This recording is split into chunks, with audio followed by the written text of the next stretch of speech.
Looking at the agenda, bypass that. We don't have enough members here yet to go on the meeting minutes. So I'm going to jump into the chairperson's reports. First up is the Kings Highway Storage Facility. Got some communication today from Lucia Capuccio, who's our liaison at DCP. She said that on Monday, June 5th. Well, last week there was actually a hearing. They were actually on the docket to be reviewed on Wednesday, the 24th, but I don't think the application made it in time. So that's going to be pushed to June 5th, which is this Monday, and it'll be a post-hearing follow-up. They'll be there to answer, Ms. Capuccio, that is, will be there to answer follow-up questions, and they'll be given the recommendation of the project. That's going to be streamed live, but there's not going to be public input allowed at 1 p.m. At the conclusion of this meeting, possibly tomorrow, I'll gather all of this information together for anybody who'll be interested in viewing that.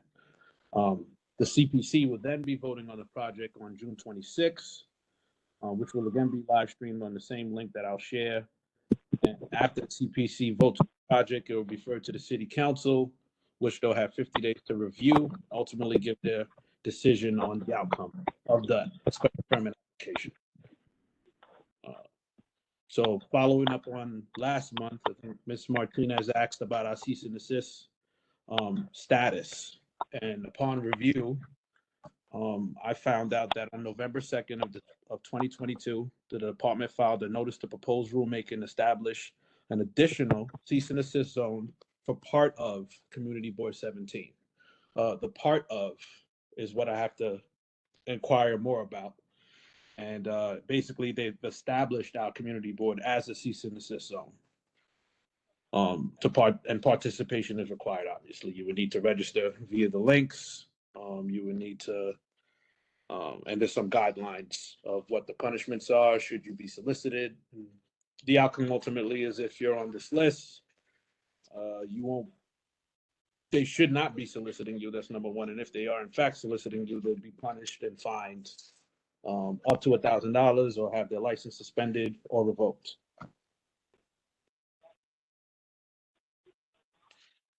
Yeah, or revoked. And that happened last year, and I'm not sure why we weren't formally notified about that. It's a little odd. Rachel never really told me about that at all. And I'm sure she would have if she received a formal thing. But when you search, you find. That's why we ask questions, right?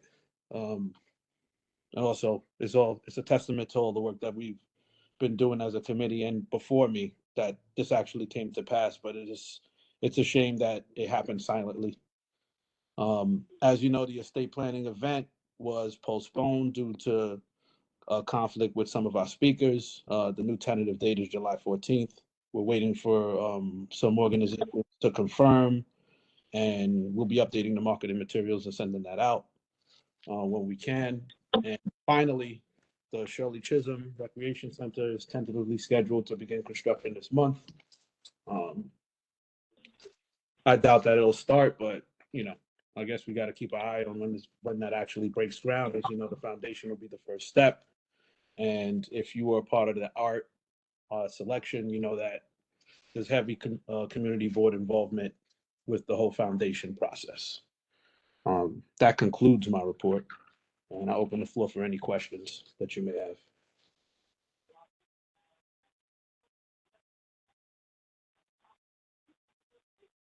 Ms. Martinez? Yes, good evening. I would like to learn more about this cease and desist because, for one thing, it's quite curious to me why it was done in the dark of night and the people asking about it and participating in the hearings have no knowledge of its passing. And if you could, see if you could dig further to see, I'd like to know exactly what the guidelines are and what the mysterious area is. I got the guidelines here. Okay. I'll go over the guidelines now. We should just Okay, I'd like to read it for myself. Can Oh, you yeah. send a copy? Yes, okay. Yeah, I'll send that, and I also sent the actual regulatory ruling that included our community board via the chat. But again, I'll package everything so that we have it. But just a brief review for everyone else. The cease and desist zone is for to prohibit the solicitation of your properties from real estate developers, right? To establish a zone, they needed community input to actually have the zone established. And Ms. Martinez last month asked of our status because they have done the groundwork of and given the evidence in public hearings to show that our zone needed to be considered in Brooklyn. On the 7th, it was, and it was formally regulated on November 7th. Yeah, so I'll package all that information and give it to you. It speaks on the fines, and it says that, you know, it doesn't limit you from being able to sell your home for any reason. So, I'm not sure what order the hands went up, so I'm going to go with Ms. Bennett. Ms. Bennett? Good evening. My question is in regard to the storage facility on Kings Highway. Mhm. They said they're going to have a meeting, but there's no public input. Yeah, the public input was actually done via the community board. This review process where it's being reviewed currently, the amended application will be done via the city agencies. It's going to be the DCP that's going to be speaking on our recommendations, the borough president's recommendations, and their recommendations. We could listen, but they're not going to take any public input at the time of the actual. In other words, DCP can pretty much say whatever they want. Yes, but ultimately we've established our position, so we did everything that we needed to do to show our portion. Yeah, because last month there was a lot of flooding in that area. At the beginning of May, nothing but flooding. It was worse. It was bad. Yeah, no, we got the videos and the pictures. They wanted to change the depth. That's not going to work. It's not going to work. They modified the application. It's up for review, and we'll really know on the 26th, which is long after we've done business. Because if their modification pretty much goes along with all the problem, then people should get up and say something. They should be allowed to. That's like saying the public has no voice, and that's wrong. It's opinion based. We did have a voice, and our position is there, and there's Mm-hmm. no. So this is the process, you know. So we're not excluded from the process. We did our part. Well, I Our hope somebody- opinion has been established, and all we can do is stand on that and monitor the situation moving forward. That's the word. Thank you. All right, Ms. Viglianti. Hi, good evening. I have two questions. One was about the cease and desist. Do you have information on how we actually register for that? I do. Okay, There's a can you link. can Yeah, I you can share that. send that to us? Yeah, I'm gonna send it. I'll send it during the meeting at some point, but I do want to package these guidelines. The actual law that was passed to include us and those registration links. There's embedded links in the actual PDF that you would click, and it gives you online form. And there's actually a list of the Brooklyn zones with the homeowners on there. It's public. So yes, I'll get that information out to you. Great, thank you. And my other question is just about the Kings Highway thing. Mhm. You said that they modified their application. Did they? Don't they have to come back before us again if they modify the application? Or am I wrong on that? Not in the way that they modified it. I guess they didn't change the overall thing. I guess they changed the construction scope slightly. I think it reduced by 1 story. I don't want to speak out of turn, but I think it reduced by 1 story, but I don't think that changes anything upstream for what actually its intent was. You know, it doesn't change. They're not changing the fact that it's still being a special permit requesting to use that particular parcel for, a storage facility. So whatever changes or modifications they made on the application didn't change that. It changed a scope of construction or something along the lines of that. Okay. So that they took it down a story because that was one of the things that I had questioned them about why did they Thank you, need Bree. so they made it 2 stories? Do you know? No, it was, I think it was, Five.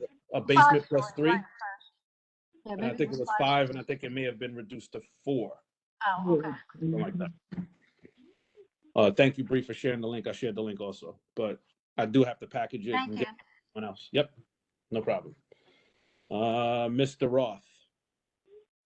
Just a quick question. I didn't get to see the notes from last meeting, so I'm not fully familiar with the cease and desist concept, but was just wondering, isn't there already some type of legislation from like the 60s that you could like maybe notify that you don't want a realtor to solicit you, like not dependent on any zones? I'm not familiar with the details. I just remember reading it like when I was researching the period, so that might be helpful in the meantime if it was passed.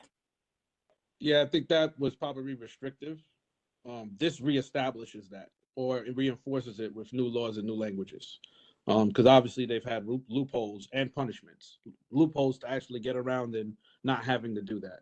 The whole idea for this is to not only limit it to real estate, um, you know, not to real estate agents, but to developers themselves that predatorily um, solicit to specific blocks that they're trying to take over or trying to develop on. You know, this establishes that zone, preventing them from soliciting um, aggressively or soliciting at all. Really, they would have to check this list first, and if you're being, harassed, which some of our residents have been, this would be a preventative measure to stop that. Okay, thank you. Ms. Martinez. I just have 2 points. Number one, that if that cease and desist is in the same form, it had the same form as it originally had, it really targeted real estate brokers and not the developers and the other people that harass people for their homes. And the other issue I have is with the storage unit. Our issue was not with the height of it, but the idea of the entire thing sitting on a water table.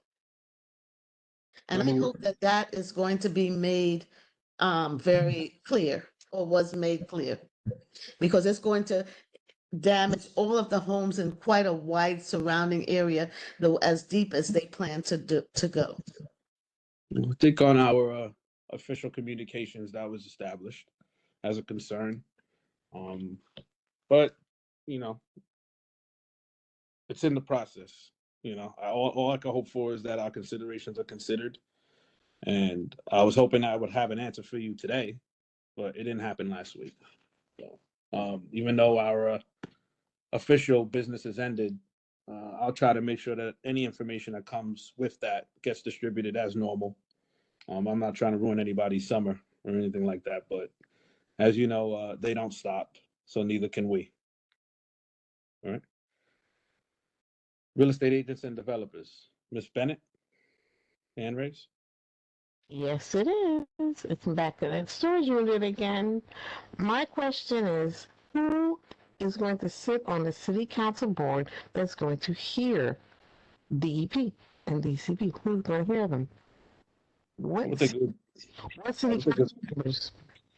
it might be all of them. All? It may be, or it might be their land use division. I don't think that they were solicited to just their land use division. I think it would be the entire body would have to review it. Well, that's what we need to find out so we can speak to these politicians. That Well, is, well, the politicians that represent us have supported us and provided information on the particular cease and desist. They gave support letters, direct anyway. I'm not talking about cease and desist. I'm talking about I that. mean, the Origin. store. Sorry, I misspoke. The storage facility. They provided information in the letter alongside with our recommendation, in the application that went in our YOLA procedure. Well, do we get a copy of that letter? We'll see it at Letter least. distributed to everybody. Oh, I don't think I got it. Yeah, it was distributed to everybody. And if it What wasn't, the- I'll get it to you. Okay, thank you. Yes. Everything will be distributed via the emails. I'm gonna try to package this as like a year-end closing. It'll have all of the hyperlinks. It'll have the laws and information that established it, the dates that established the actual cease and desist, the links for the live streamed event on a Monday and on the 26th. I try to make sure everybody has it in one spot. Your final your final official communication from me in regards to this, but hopefully we'll be in communication throughout the summer as things develop. Ms. Martinez? Can we actually get this in our email? Yeah, absolutely. I just said that. Hello? You there? WhatsApp. You usually put things in WhatsApp, and that's not what I want. That's fine. I just said I'll establish an email and have all this information packaged for you. The WhatsApp is for the people that are there. As the information comes in, I'll drop it, but I will package it in an email for everyone to get. Good?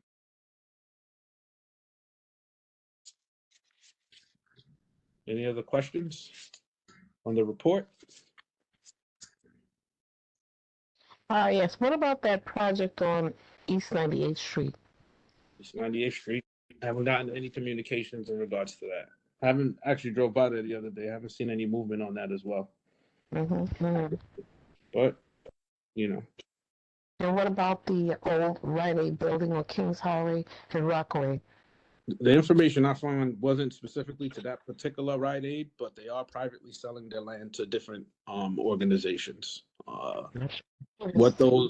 What those individual owners are planning to do with the said land, I can't say, but I will say that there's enough information out there to say that they're not all packaging and selling to one person in particular, but they have been offloading those parcels to people who are interested. And it's not one particular group, it's a varying group of interested parties. Yeah, because about, I'd say, 4 years ago, when we did a walkthrough in that area as a land use committee member, they mentioned that that particular lot, because it takes up an entire block, is slated to be luxury condominiums. If that's in fact the case and it's not done through the state, it would need to be a YOLA proceeding for that zoning to change for that to happen. So hopefully hopefully that's not the case, but to do that type of leap, unless it goes through some sort of state funding procedure, I don't foresee it happening without us being notified.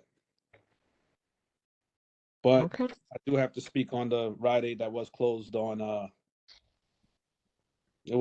Albany and Church. That's close. Yeah, it was sudden. They gave it was like a 2-day notice and then it was gone. Wow. So everyone, if you utilize that or haven't been there in the past, I used to be a 24-hour location that recently stopped being that, and now it's no longer there at all. Seems like our pharmacies and stuff like that are slowly disappearing. I think we only have one left, and that's on, I believe, on the border of mine. It's a Rutland Road. That's it. No more Rite Aids. Yeah, I think they officially will all be gone. You're hoping that another thing, or Walgreens or Dwayne Reed will take up those just to fill that community void, but we will see in time. We'll see in time. We're slowly disappearing, turning into a desert.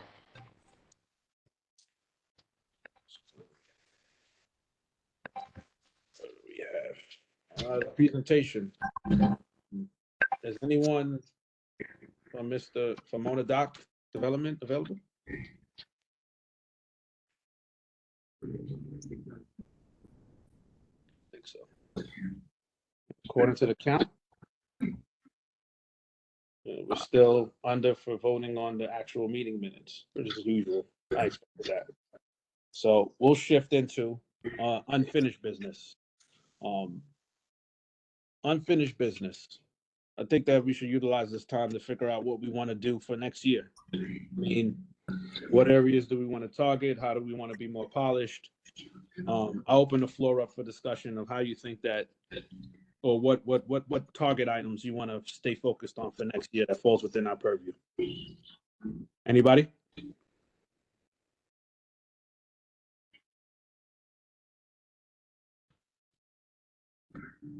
Mr. Roth? I had a little bit more of a, I don't know if it's our scope, but just since I'm new here, I figured I'd ask, like, and just maybe anyone would know, like, how much is our influence? Like, are we able to do any, like, real meaningful projects? Like, two things that came to my mind, and, like, I know they're just a bit too big, but just tell me, and, like, I'll start understanding. Um, and it might not be directed to land use, but first of all, I was wondering if there's a way of somehow increasing the amount of parks that we have. Like I'm aware that personally where I live, like I know there's a lot of green triangles that are being seemingly underused or misused, and they just become a little bit like almost scary and dangerous. And it'll be interesting to know if there's a way of developing them a bit to be more of like a area of enjoyment, either with benches or slides or something. And another thing, which is also maybe way beyond us, but I remember reading and studying about how years ago there was a plan to make a sub to extend the 4 train down Utica all the way to Kings Plaza. And I know personally that's something that would definitely make a big difference for me.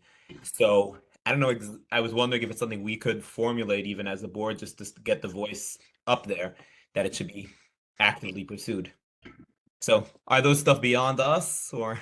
Typically not. I mean, the expansion of green spaces have to be done through can be done by going through our local city council people and trying to force that, but it could also be done through rezoning, which we're in the process of trying to establish. We could make it a part of our contextual plan to include green spaces not only in the front of properties, but for every so many properties built. At this particular time, this is not the forum to actually address that, but it doesn't mean that we can't be spoken about here. I would have to do more diving to see what our available resources and influences will be in that particular area.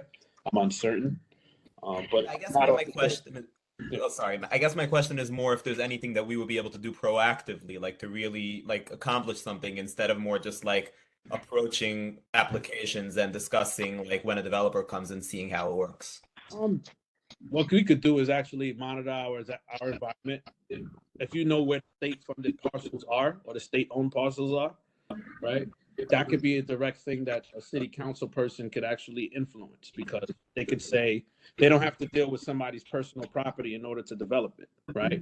We don't have to sidestep and tell you, Mr. Roth, that we want to take your property and build a park there, right? So if it's state funded and it's a state-owned piece of property, the route to actually get that to turn into a space would be more to be less turbulent than trying to deal with somebody on an individual basis, you know. Had any ideas? Who would I be approaching? Like, what's the appropriate like hierarchy? For that, it would be here, right? It would start here, and then should it include any other committees or parks, we would bring them into the fold, right? Obviously, if it's going to be a green space, it would shift more to the parks and beautification, but identifying the parcel, right? Getting somebody on board to actually have the discussion, getting them to agree to it would be here, then developing it would be probably in our parks committee. And as far as extension of the train line, that would probably be more transportation, but conversations start in our community board in many places. They were talking about expanding the train line, but not in that particular area. I don't think. I think there was another line. There was something with the 2 train. I think there's a. Yeah, it wasn't with the 4 train expanding to Kings Highway. It was something else. I don't want to misspeak, but it was definitely we were affected by it, and it was I think it was across the Queens or something like that. Something probably going to Queens. I would have to look that up. Sorry. I think it's the L going over the down by I don't know what they're calling it. Rockaway. XLL. It's got some initials. It's the old freight line. They're going to use that as an extension. Yeah, Long Island Railroad. That might be what you're talking about. Yeah. I think And that's for extension down, I'm on transportation, that's for extension down Utica. They were not talking about digging or blasting, they were talking about an overhead tram. And when was this? Several years ago on transportation. Oh, okay. And, yeah, because I'm on that committee. Okay. So instead of disturbing all the homes on the side streets, I think Marguerite might remember, we we voted on overhead trams. Similar to when the 3 train goes overhead. I don't think it was overhead. I think it was on the street. It was, Yeah, yeah, that's not what I call overhead overhead. like an L, but on the street. On the street. It was gonna go straight down like a tram.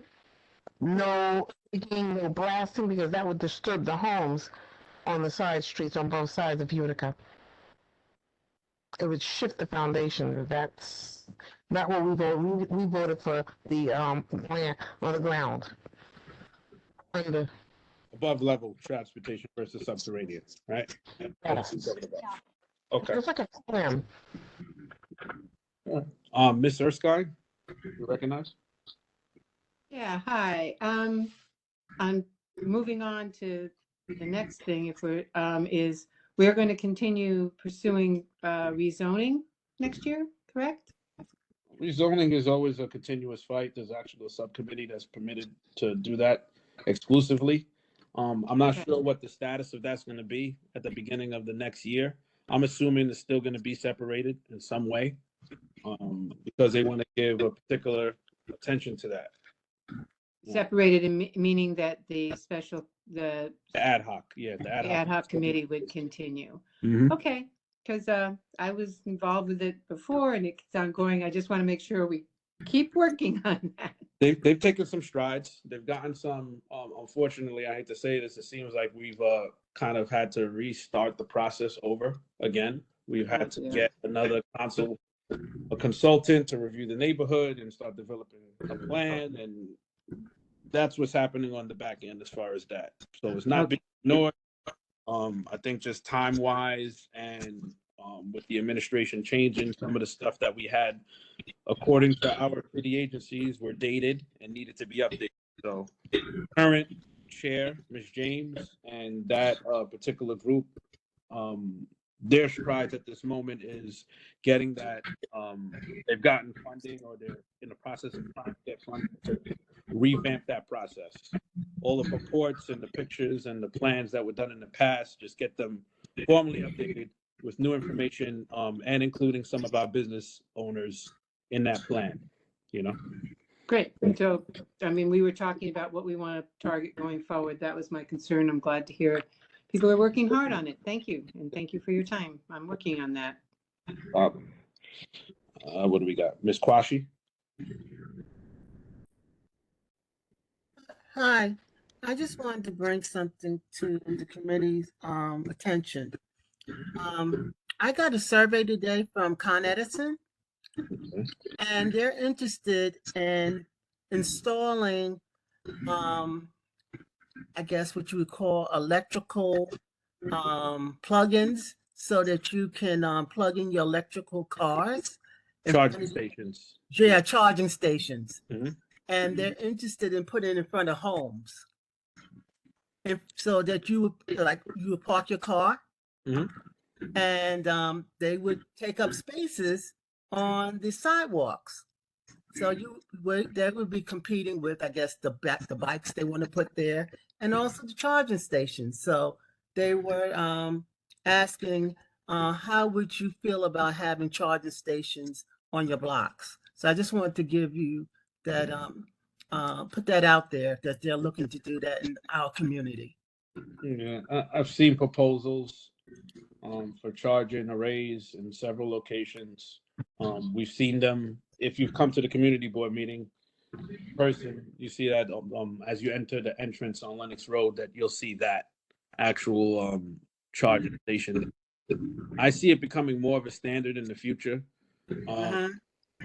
Really, I don't think more for homeowners, but the homeowner aspect of the EV charging systems that are out there is to try to incentivize you for having a charger in front of your home by giving you some equity in whatever gets charged at that location, right? That's like the give take. Yeah, it's going to be another thing, another object, but infrastructurally, it's probably going to become the standard in the next few years. There's a lot of EV cars out there, and in neighborhoods like ours, there's not enough infrastructure for non-homeowners to charge their vehicles. You know, there's charging ports in various locations, but I think you're going to see more of it. More of it. Yeah, because the pictures they were showing looks like a regular neighborhood, and you park your car, and everyone that has a charging station in front of their home. You'll see that more because obviously it'll incentivize the city as an income revenue thing. Somebody wants to park their car there. Believe it or not, there's actual. I don't want to get too scientific with you. There's actual magnetized plates that go under the floor that could charge your phone with the same technology, charge your car with the same technology as you would charge your phone. That doesn't require an upward actual physical charge. So there's a bunch of things being developed on that front. What the outcome looks like ultimately will be less gas stations and more of those, or maybe the gas stations become charging ports. But the problem is that it's not a fill up situation. You know, cars are sitting there for 30 minutes, 15 minutes on a quick charge. It would be ideal if it was in front of, I guess homes and people could charge their cars off peak hours overnight. It's something that's going to be coming.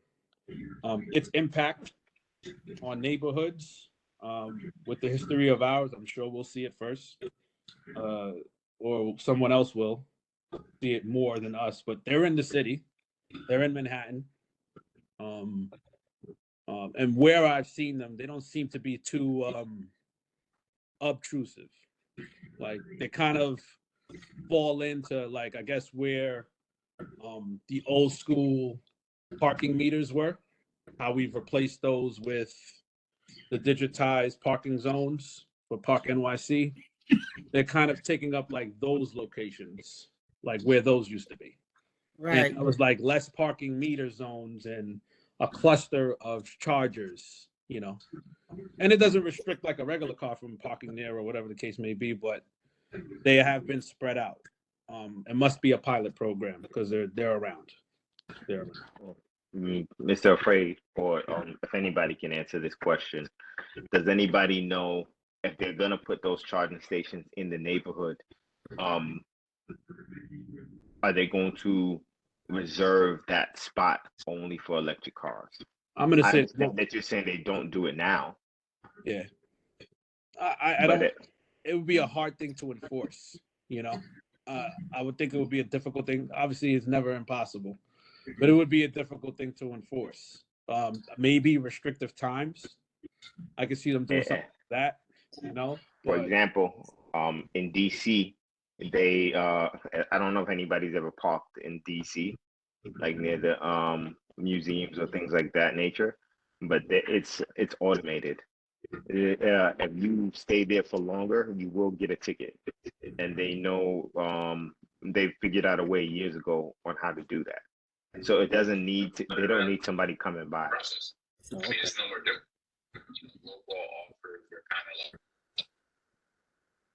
you were kind of going in and out there, Mr. Dawes. I don't know. I think you muted yourself, Mr. Dawes. Oh, can you? I was saying that there's technology that can tell if somebody's there for longer than they're supposed to be. And I just gave an example that they use it in DC, Okay. near the museum corridor or any of the hotels near there. And this was over a decade ago. So they don't necessarily need a person to come by and check.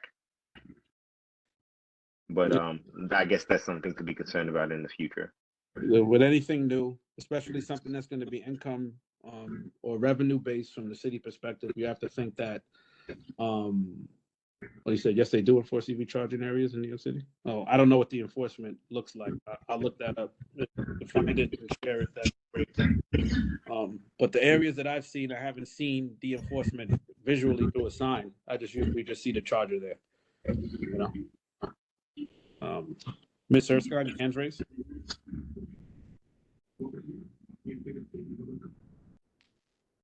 No, Ms. Martinez.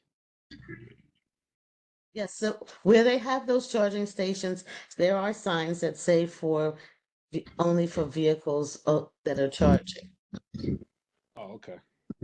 In our neighborhood, or like everywhere? Well, I don't know about our neighborhood, but wherever I've seen it around And that's what, there's a sign there that lets you know not to park there unless you're charging a fee. Okay. Yeah, so then, so that's the ticket. But There's one on downstate, like you said, that's in our Yeah. community. Sign is Yeah. posted.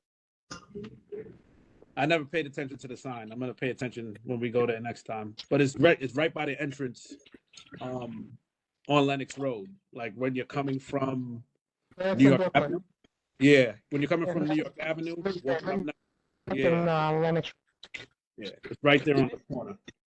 There's another station on Clarkson, close to Kings County Hospital, and there's a sign saying it's for charging vehicles only. And I did see someone got a ticket before.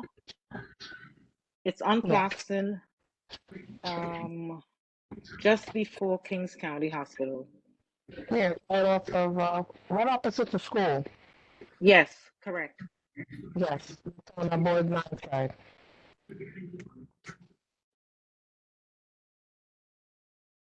And as far as I know, we only have one, and that's Lenox Road. Oh yeah, I was just trying to do a quick search just to see if I could see the signs. Okay. It's coming, you know. Mhm. But Oh, it's yeah. coming. It's a change that is coming. They're becoming more pronounced. You're seeing a lot more vehicles on the street, and sooner or later, it'll probably become the standard, and combustible engines will probably not cease to exist, but be far and few between. Dinosaurs. Let's see there. I see. Mm-hmm. So Sir Khan's hands. What do we got? So I guess does anybody else have any other unfinished business? We got EV charging, green spaces. We got the transportation extension. You have the survey from Con Edison. Figuring out the chargers in front of homes. That's different. Utilizing areas in front of homes. You have rezoning, and I can't read that one. That must have been turned away when I wrote that. It's unfinished business. And what about the property you said on Clarkson?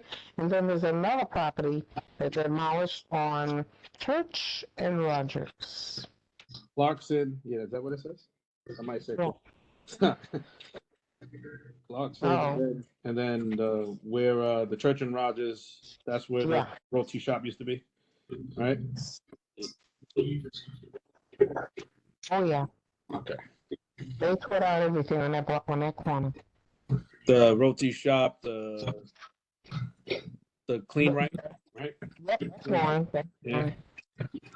And Had a lot next to it, and whatever was behind it, that's gone too.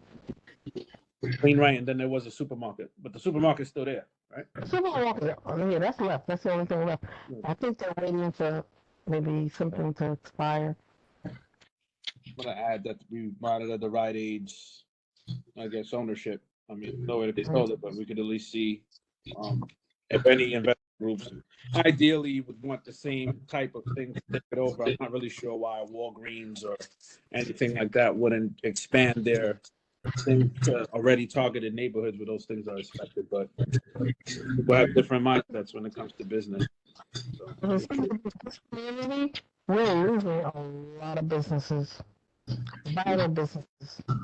yeah. There's seniors who can't get their prescriptions, so they gotta travel farther just to get that.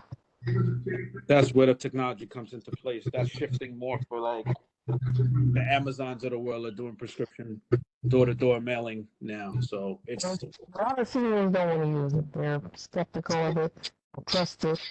They prefer going to brick and mortar and getting it. They're gonna travel outside just to get it. Ms. Quashi, your hands raised. Yes. CVS on Kings Highway, does that fall within 17 or 18?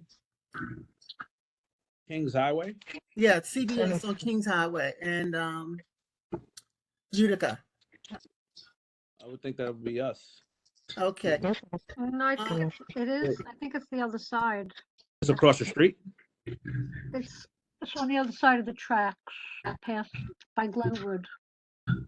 It's on Kings Highway in Utica. No, but it depends on what side of the street it is. Now I'm trying to. Water over there. Oh, Water it's on the west side. It's on the same side as the shelter. It's around the corner from the shelter. I think it's an 18. Yeah, Yeah. I think so. Okay. All right. Then I can't talk about it. We'll talk about it. But, It keeps getting robbed. oh, And okay. That's the only Pharmacy. 24-hour Yeah. pharmacy we have left.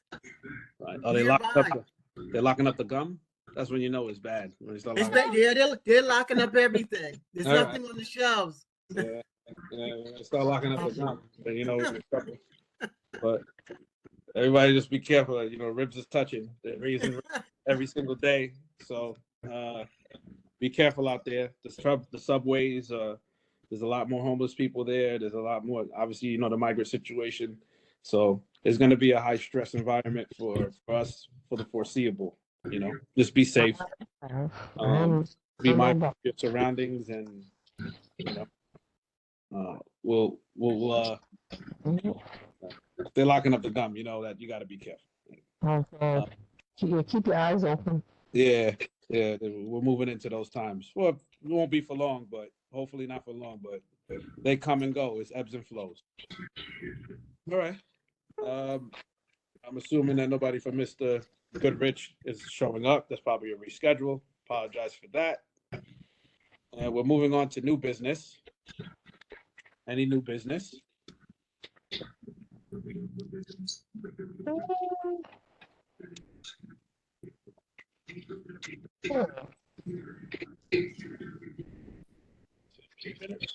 Derek? All right. Want to start your summer early, huh? You got any ideas? Yeah, everybody wants to start this summer early. I'm gonna moonwalk to the end. Thank you everybody for joining us and being a part of this committee for this year. Obviously, for our input into the first year of proceedings that we've had in over 13 or something like that years, which is a shame, which speaks to being victims of circumstance and the existing zoning in our neighborhoods. Hopefully, we get more yearly proceedings next year. More business for us means that more input for us. Keep your eyes out for the summer. Obviously, we've spoken earlier about should an application come in, we still restricted to the 60-day period. I will be hoping that you come and answer the call. Answer the call for our summer work, whether you're on the beach, on the Maldives, or on a jet ski. You know, they're not going to wait for us. So should you see that communication go out, I hope it doesn't. Just be mindful that we are restricted to that 60-day turnaround, you know, and there might be a emergency meeting thrown in there, but it's doubtful. It's doubtful, but it's still a possibility. Keep your eyes open. Still communicate with me. My information is still the same. Try to put it up before I leave here again, so everyone has it.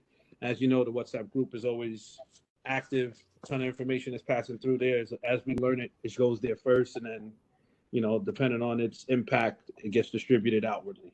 All right. Thank you, everybody. And do I have a motion for adjournment?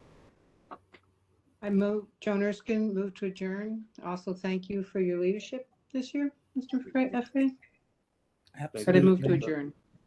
I second the motion, Marguerite. Motion has been moved and properly seconded. Everyone enjoy your summer. Keep me posted if Thank you see you. things, and I'll keep you posted to the best of my ability on what I see happening. Likewise. Good night. Have a Look out good for the summer. email. Renee. Summer. Have a good summer, everyone. Look out for that Summer. email. That year-end email is going to come out for me with all the information requested tonight, consolidating the meetings, the cease and desist, the links, and all the associated stuff for the meeting on Monday, along with the 26th. So that will be coming downstream to your email short. Within, maybe not, I won't put that pressure on Ms. Gordon. Maybe early next week. All right. Hey, thank you. All right. Thank you, Thank everybody. you. Have a good night.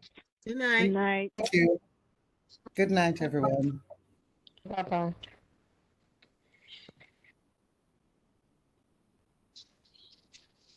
Okay, I'm gonna stop the recording now, Mr. Frey. Yep, we can end the meeting as well. Thank you, Ms. Gordon. Okay, Talk to you you're later. welcome. Thank you. Thank you also.